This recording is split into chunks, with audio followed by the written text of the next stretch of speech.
My dad was one. He had this radio station in Hot Springs, Arkansas. And I'm driving in, I'm listening to him. All of a sudden, it becomes news time. I hear, da, da, da, da, da, ABC News. I'm thinking, wow, Dad's gone big time. He's got ABC News. I'm thinking, how did he work this out? What a deal. I go into the radio station. I found out why he had ABC News. All of a sudden, I look in this room. There's a microphone set up to a radio. He's getting it from a radio station in Little Rock. Highly illegal. Yeah. Oh, that's how you got ABC News. Welcome to a podcast about music and entertainment. Before it all goes down the disposal, this is Circling the Drain. Hey, welcome back into Circling the Drain. This is the show, the podcast that tries to keep the entertainment business out of that darn garbage disposal. You got Johnny Bozeman right here, Jay Harper over there. Johnny B, good to see you as always. And we have Jim McCarthy right over there. Yes, sir. And you can follow us everywhere. Jay, would you mind telling the folks where they can find us? Thanks, John. I'll be happy to. Glad to have you. Yeah, hey, it's 25 minutes on the backside of the 6 o'clock hour. It's 85 degrees on Music Row right now. Yeah, but hey, all of the usual suspects, Facebook, X, formerly Twitter, YouTube, we're on Instagram, we're on everything that you can think of in terms of audio podcast platforms, thanks to Mr. Podcast over here, Jim McCarthy. Thank you.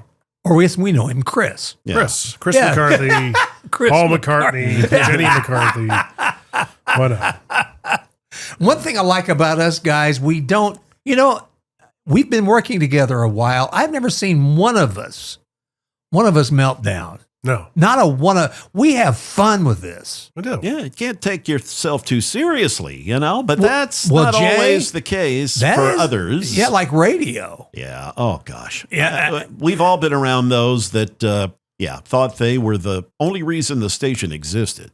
Well, I remember the day Michael Jackson died. Phil Valentine, we were doing the Phil Valentine show. And I had told Phil, I said, TMZ has reported that Michael Jackson has died. And he said, well, we need to get more sources before I. And so as I'm looking at the news feeds, I'm saying, yeah, there are more. I said, yeah, Phil, it seems to be, I think it's true. Yeah. So Phil goes on the air and says, according to TMZ and some other outlets, apparently Michael Jackson has died. We had this PD that he had never really done talk radio. He had PD'd the country station, but they put this guy, they had fired the PD, so they made this guy do both. He comes into me, red-faced, screaming, "What the hell do you think you guys are doing?" I said, "What do you mean?" He said, "Michael Jackson has not died. It's not on CNN." I'm thinking, dude, if you're waiting on CNN, they're going to be the last to tell you. Yeah. And he said, he was just screaming how irresponsible we were. And it was the only time in my career that I really wanted to just get up and follow the guy and tell him what a moron he was. We're going to take this outside. Hey, we're going to take this outside. You got this. Hey, we're going to talk to my friend Vinny. But yeah, he just totally, I've never seen the guy so red-faced. And he also did this to me. And I have to admit, I was the guilty party. But I had disguised my voice. There was a guy that had bothered us on the Phil Valentine show. He would leave these messages, and they were horrible. He was talking about how he would, wanted to come down and basically kill us. Right. And the guy had a business. And so because he was leaving messages, I had his phone number. So I disguised my voice like I was a bigwig at the corporation and told him that, I left a message and said, you need to stop calling this show or we're going to take action. Mm-hmm. Probably shouldn't have done this, but I'm admitting it now. It was fun, though. But it was fun. Yeah. But anyway, I get called into his office and he said, do you know, he asked me, did I know the gentleman's, have you heard of this guy? I said, oh yeah, he leaves us some horrible messages. Yes, I've heard of him. He said, do you know who made this call? And he played it. Mm-hmm. And I'm sitting there listening to myself. He doesn't know it's me though. Mm-hmm. I'm going, yeah. I said, no, I don't recognize the voice. I don't know who that is, but I'm glad they called him, to be honest. I don't know what you're talking about. I don't know what they're talking about. I don't know this guy's voice at all. It's not forget me. about it. But have you guys ever, I know all of us have had, people that have lost their cool. Well, I know there were a couple of instances where I lost mine. Not that I'm necessarily proud of it, but one of the stations I was working at in Charleston, South Carolina, I was the ops manager there. But, as an ops guy, you are very dependent on your engineer. Yes, you are. And in all seriousness, finding really good engineers that know radio, it's not easy. Those guys are in radio. Those people are tough to find. Well, we had a great engineer at this station, but he packed it in and moved to Florida. He got a job to oversee a bunch of stations in Florida for better money, blah, blah, blah. So the ownership, this was a mom and pop station down there, but the ownership had, on the recommendation of somebody he knew, hired this engineer, quote unquote, who always looked like he just got out of bed. No matter what time of day he showed up, he was probably 30, 32, maybe early 30s, I'm thinking. Always smelled of weed. The guy was stoned all the time. And you couldn't find him. When you needed something done, the dude was nowhere to be found. Yeah. And I kept going to ownership and saying, because I kept getting the heat as operations manager for certain things that were not getting addressed, but they were above me, man. I ain't no engineer. Yeah. So anyway, one day we're up under a console in one of the studios on a day that the son of a gun finally did show up for something, and we're screwing around. One thing led to another, and I just started cussing a blue streak, and I'm embarrassed to admit it because I come busting out of that studio. There was kind of an area, a lot of radio stations are this way. All the studios are kind of in a circle. Yes. So there's a common area between all of the studios. Right. I come storming out of the one studio that, was just a disaster in the making, and just started cussing a blue streak, saying, I can't work with this SOB, F him, blah, blah, blah. And there was a client with the owner standing in this, they were in this common area. Yeah. So here's this unprofessional jackass, me, that just, and I had never lost it like that. But it was so frustrating. And to this day, I'm still embarrassed by it. But again, engineers, and I know, Jim, you are an engineer of sorts. And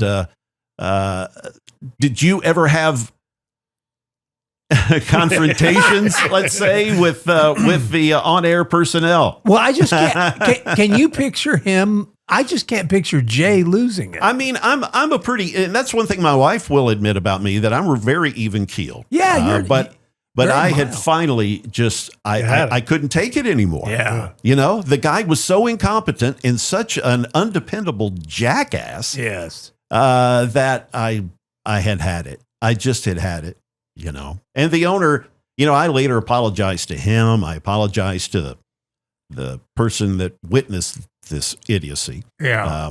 And I also got into it with I had a co-host. Well, he wasn't a co-host, but he thought he was. He was a producer at the same station that I lost it with a couple of times because he got in my face on stupid stuff. But did you ever get into it with like a fellow announcer at a station? Oh, yeah. I'll tell you exactly.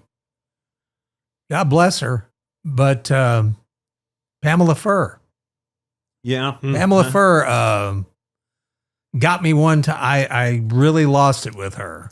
And she listens to this podcast. Does she really? Oh, yeah. She'll Pamela, I'm sorry, but yeah, you did ruffle me a couple of times. One time I was embarrassed because I had to do commercials like down in the syndication room and send them. And one of them that I'd sent, it went on to I didn't send it down right. It had several commercials on it. You could hear me counting down and all that. Mm-hmm. And it went out on the air. Oh. And she was getting a big guffaw out of that. Yeah. And for some reason, that just rubbed me the wrong way. Yeah. And damn, man, I was having a temper tantrum in the studio. And Dan Mandis, unfortunately, saw me. I had thrown all of these markers. It looked like a Georgia O'Keeffe painting on the door. Like a Jackson Pollock. Yeah, and Dan goes, "Everything okay?" I went, "No!" And I told him that, I was upset with her. And I'm not sure who it was, but somebody reported me to the management. Oh, wow. I had to apologize to Dan. Of course, Dan said, "Johnny, you don't have to, but you're going to have to for them." And I said, "That's fine." Right. And Pamela also one time really upset me because we had this little thing called Friday Dancing in the Booth. That's okay? Right. That's right. And when we went back to being local, and Pamela, God bless her, always wants to help out. Mm-hmm. Like she has a better idea. And there was like a phone where you could call, the newsroom could call the control room. And we were getting ready to go into the bit. We were just ready to go into the bit. The phone's ringing. I'm thinking, oh my God, there must be some kind of news emergency. Mm-hmm. I get on the phone. "Hi, I don't want to bother you, but I thought this might be a good idea for Dancing in the Booth." I'm thinking, we're already there. Mm-hmm. It's not time to do this. And so after I got off the phone with her, I'm angry. And right as we're getting ready to start Dancing in the Booth, my earphones come out of the earphone, like the plug-in. Mm-hmm. The jack comes out. I'm mad. I'm really mad now. Not thinking my mic's on. And I'm using the Lord's name in vain. Please forgive me. Mm-hmm. But Phil's over there going, "No." So, yeah. Sound like the old man from A Christmas Story. Oh, yeah. Except, and I have few of, some people didn't hear it, but some listeners still remind me, "Johnny, I heard every word." Well, I know when one of the first days that I started there at WTN in the newsroom, doing morning news with you and Dan Mandis. Yes, it was like one of the very first days. Yeah. And I didn't know Johnny, didn't know Dan really. And that was when I know Dan had expressed some frustration that the whole Super Talk TV thing was just not cooperating. The bane of my existence. Yeah, it was just not cooperating. And Johnny is obviously, there's the news booth room thing is separated by glass, and then there's the producer's booth where Johnny was, and then the studio where Dan was. So, you can kind of see everybody through there. But all I see, I can't hear anything because it's just not set up that way in the news booth to where you can hear what's going on unless the producer makes an effort to talk to you with a talkback button. Yeah. But all I see, I knew something was up because all I see is, of course, the back of Johnny, the back of his head, and he's just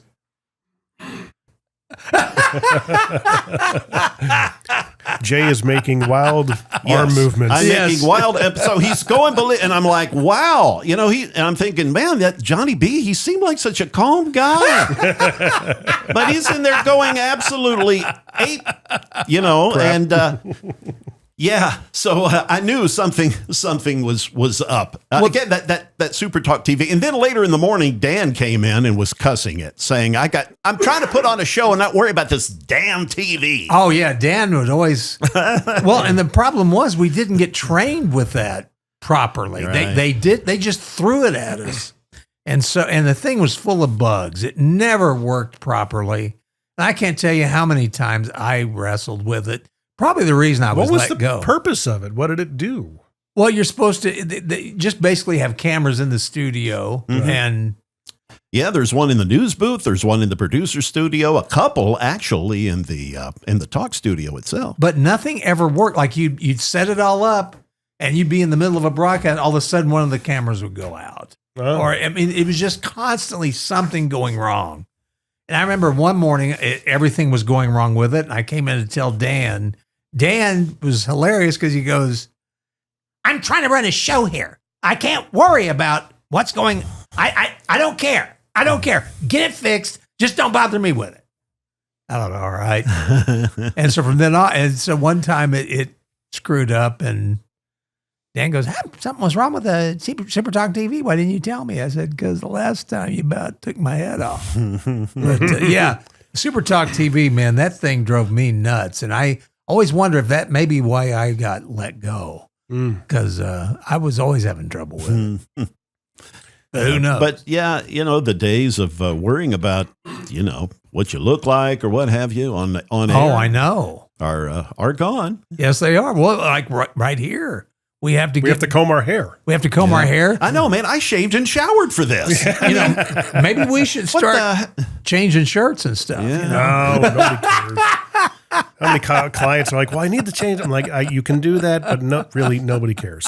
Well, I care. Then change that's fine. Well, it's funny you say that because my sister, the same one that loves our podcast, she lives out in Tulsa, Oklahoma, and she said, "John, station out here is doing that TV thing." She goes, "They must not make a lot of money there because their clothing is really cheap." I said, "Well, honey, they're in radio."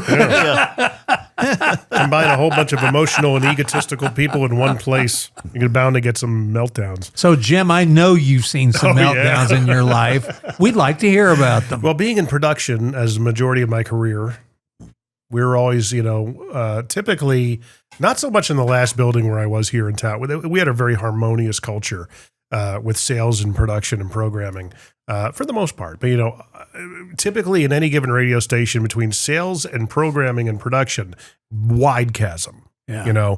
Salespeople typically run the roost. I've been told in my career when I first started out, a monkey could do your job. Maybe they're right. So they didn't really have the respect for us, and it kind of would rub us the wrong way. Deadlines would be violated and stuff like that. So not myself, but the guy I worked with at South Central, he was always kind of a quirky guy. Our offices are next to each other. I was doing something, and all of a sudden I see him get out. The bathroom door was right on the opposite side. He gets out and starts slamming the bathroom door like, "Gah, gah, gah." And I'm like, looking out going, I forgot to get a will. This guy's going to kill me, Yeah. And then he kind of looks into my office. He's like, "Ha ha ha ha ha!" And then he walks out, and I'm like, "What the fuck was that? What just happened? Oh my gosh, my heart! I think I need to go to the hospital because I just think I just saw my life flash before my eyes. I was going to wind up as one of the bodies under his house." Yeah.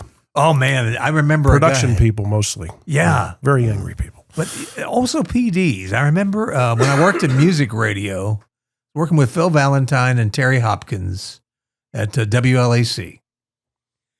And they had this program director, Billy Shears. Mm-hmm.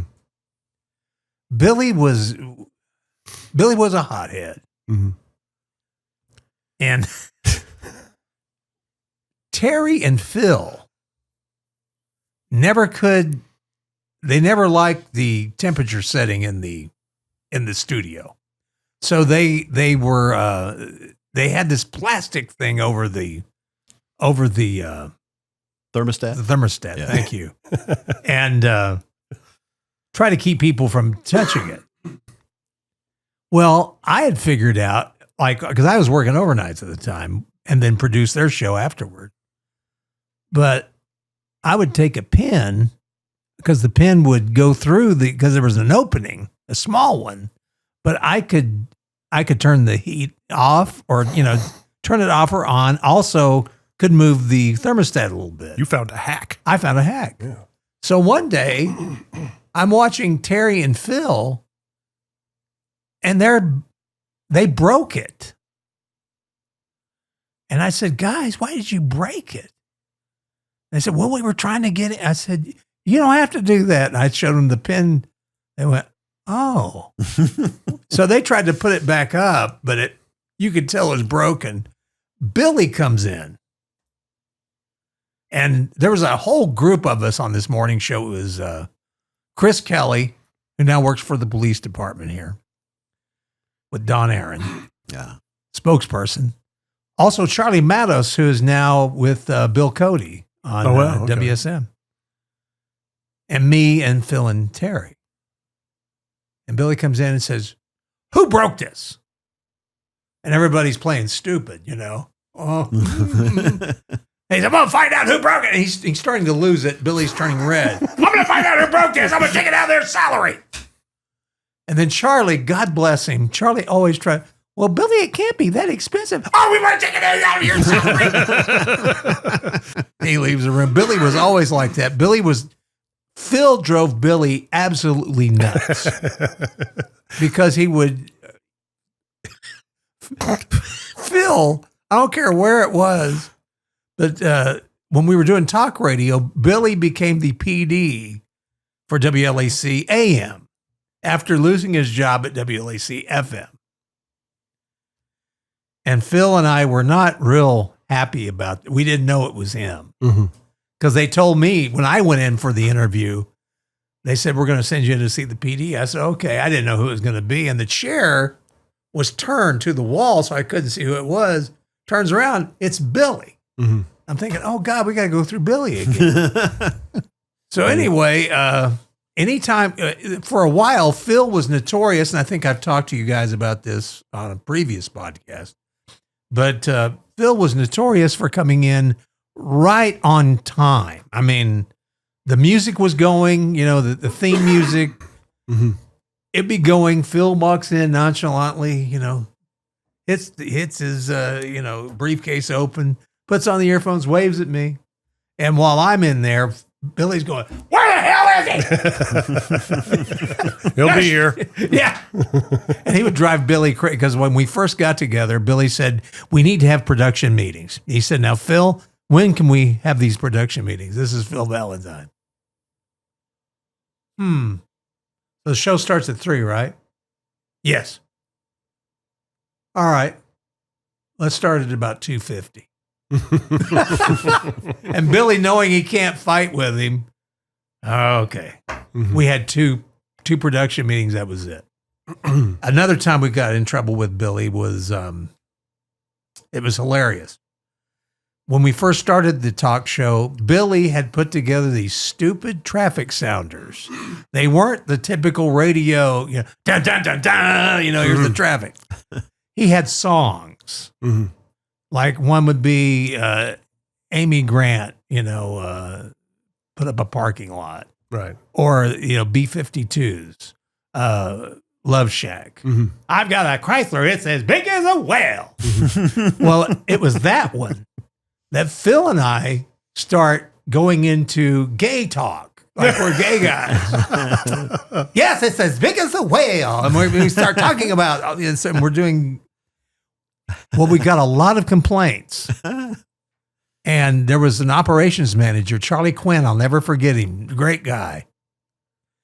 But Billy was so pleased we were in trouble because I guess it was a meltdown with people complaining to the station. I mean, they got numerous calls. These guys, you need to pull them off the air. This is uncalled for. They don't need to be doing this. So Billy's excited. Oh, you guys have had it now. Charlie wants to see you. He said, boy, I'm going to see some butt being ripped today. And that's basically what he's telling us. And I'm thinking, oh, my God, we're in real trouble here.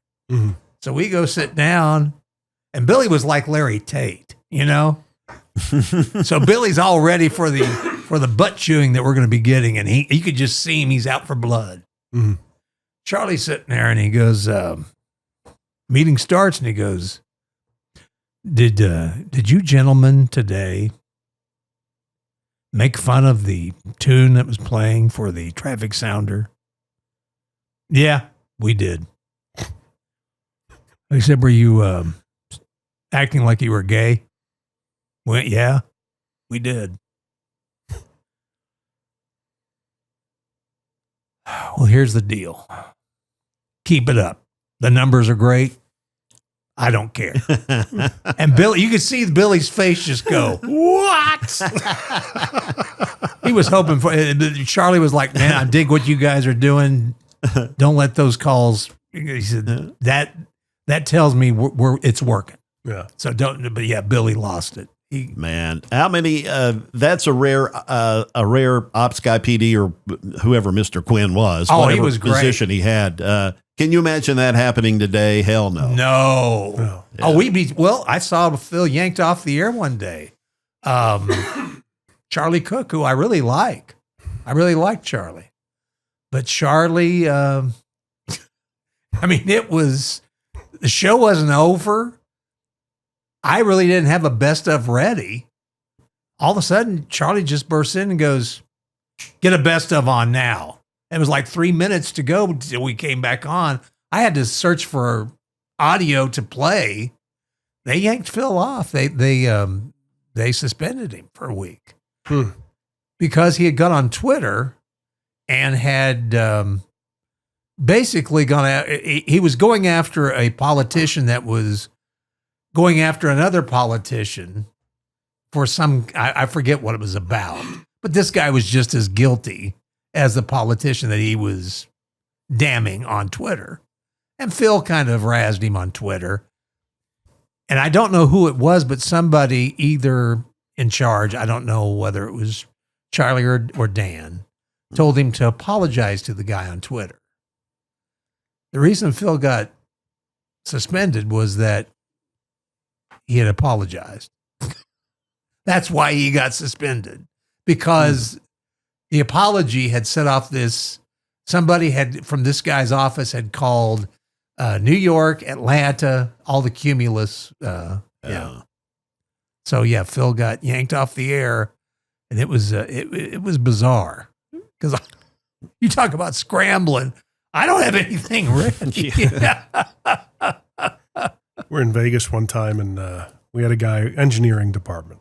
And the guy who was in charge of the engineering department upon first, looking at the group of the guys, you wouldn't anticipate he would be the chief engineer. Yeah. But he was a great guy. I still talk to him today. I'll dare call him a good friend, but one of his cohorts, his name was George Thomas. George Thomas. He was an on-air guy. Of course, he's got two first names. GT, we called him. And been in and out of radio all his life and everything, but became an engineer. He was more the IT guy. But man, certain things would happen. And my studio was right outside of their office. Suspended floor, the whole 9 yards. I'm sitting there just doing whatever. And all of a sudden I feel like the floor bouncing up and down. And out through the window, I see GT just storming past I'm like, oh boy, he's on the warpath. And then Tracy, the chief engineer, just kind of with his head down, just, gotta go deal with this. He would just have meltdowns, start throwing stuff. I was like, oh my gosh, man. What could get you? I asked myself that. What could get you that fired up? But man, I had some small things get me nuts. Yes. Computer issues. Yeah. And when I got the CBS radio, like the production computer, we had an Orban. That wasn't the Odyssey, it was the predecessor. I was excited to work with it because I was coming from Connecticut. But we had already moved into multi-track editing and digital and all that other stuff. But I was looking forward to working with an Orban because I saw it advertised in all the trade. I'm like, well, that must be so cool to work with. I had the scrub wheel and everything. But once I figured out how to use it, I was like, oh my gosh, I'm taking 10 steps back. from what I'm normally used to using, So I had to figure it out and everything. And at some point I said, listen, why don't we just get a PC in here? I'll buy the damn software and we'll install it. And CBS doesn't buy computers. I'm like, guys, it's 2001. Why don't we buy computers? Yes. Yeah. So I got a hand-me-down that they kind of Frankenstein together, and it always would crash. I would be like, you know how you get when you're producing something and you're like fast and furious and you're really into it, and then all of a sudden the cursor goes, and you're like, and all of a sudden you're like, spacebar, don't do it. Then all of a sudden the whole screen goes white and not responding. Yeah. When we were on the air, we were syndicated, Phil Valentine's show. We were told that our studio was going to be our studio. Mm-hmm. 2 weeks after we started the syndication, they moved in a country show that wasn't even on in Nashville. They were syndicated, but they were syndicated on different parts of the country, but they were out of here. And these two guys were nice guys.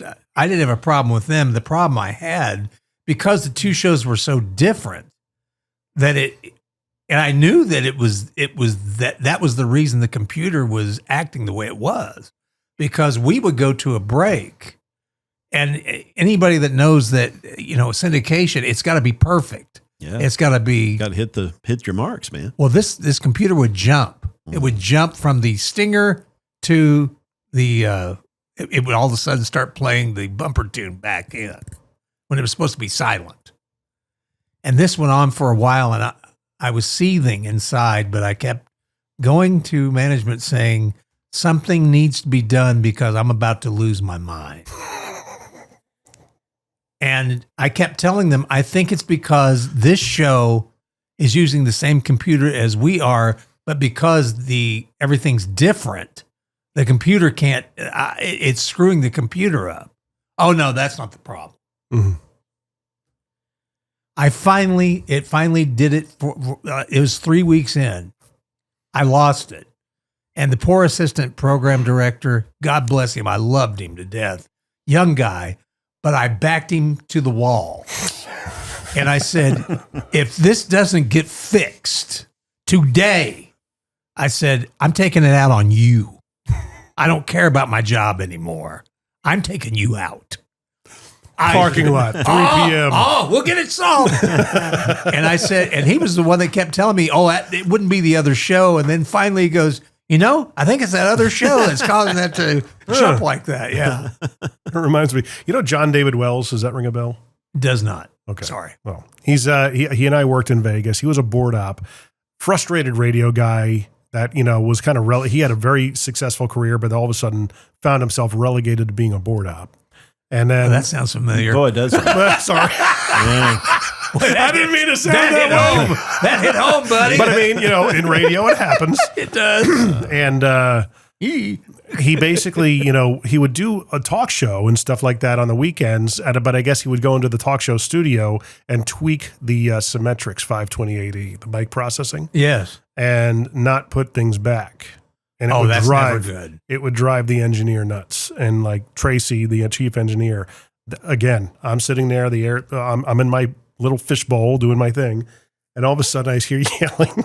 And, John David Wells, he's got a big voice like you, like he almost sounds like Mike Rowe in a way. Oh, wow. Yeah. And he's like just in Tracy's face. And I open my door and Tracy's he's like, are you going to kick my ass now? Is that what you're going to do? Because he was just one of these logical, really highly intelligent people. And JD is just saying, he's like, you don't even, it's like, I'm like, what is going on? See, that's the crazy thing. Radio. It's like radio is so highly. It is. I don't know why we're so high strung. I remember there was a production guy, and God bless you if you're watching this, Jack, but Jack Shell. And Jack Shell. Yeah, Waddle doodle. Yeah, he was good on the air. And he did great production. But Jack could be kind of tough to deal with. But I remember I was doing a spot for an auto dealer.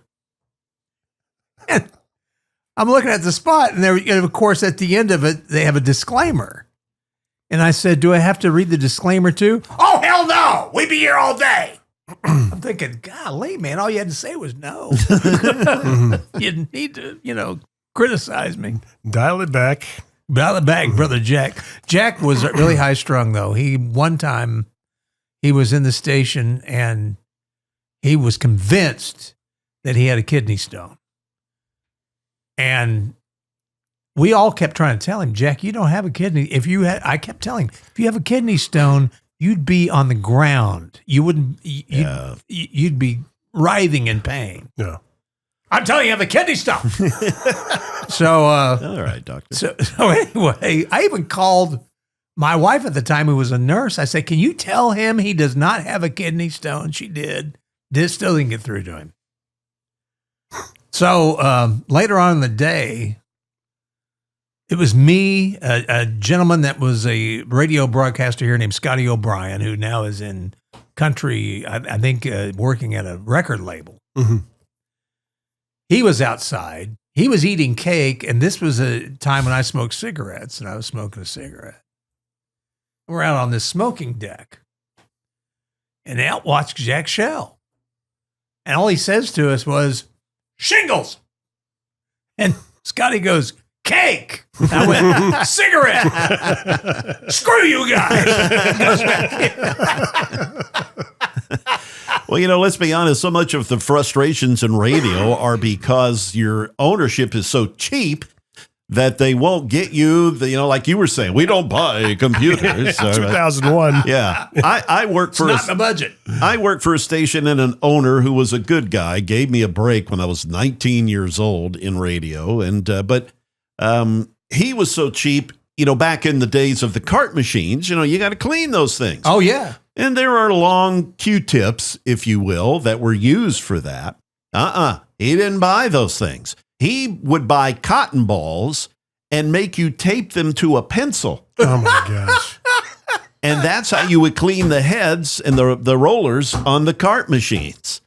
That would not buy Q-tips, but probably spent more on pencils and cotton balls and tape than he ever would have on the long Q-tips. I've seen some. My dad was one. I was driving into Hot Springs, Arkansas. Now, this was at the end of his life.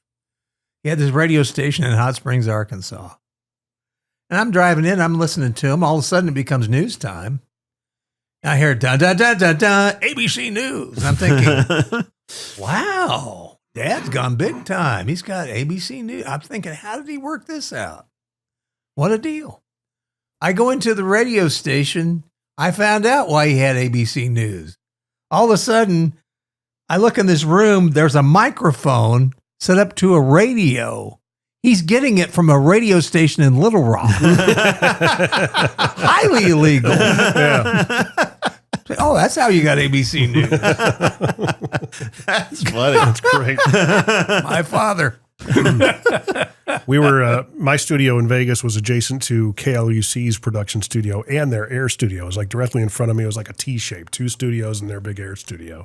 So Spence, who was their production imaging guy at the time, he and I became very good friends. We used to cajole each other and give each other crap, but he was on the Orban Odyssey that I was so envious of, but got past that as soon as I realized it was like, a relic from the Stone Age.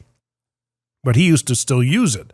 Now, whenever I did a production piece, I could automatically program my volume envelopes. If I wanted to do a pan, everything was just all preset. And all I had to do was hit the space bar and feed it into the system. One shot, done. Very efficient. With the Orban, you actually had to fly the faders. So if you had a piece that was coming up that you needed to maybe pump or pull back or whatever, so he would have these really intricate imaging pieces for this top 40 station that, were beautiful to listen to, real, like just amazing production skills. But it would take him probably 20 times to get this thing into the cart, into the digital, whatever we used, the RCS. And every time he messed up, soundproof studios, I would just be doing my thing, and all of a sudden you just hear,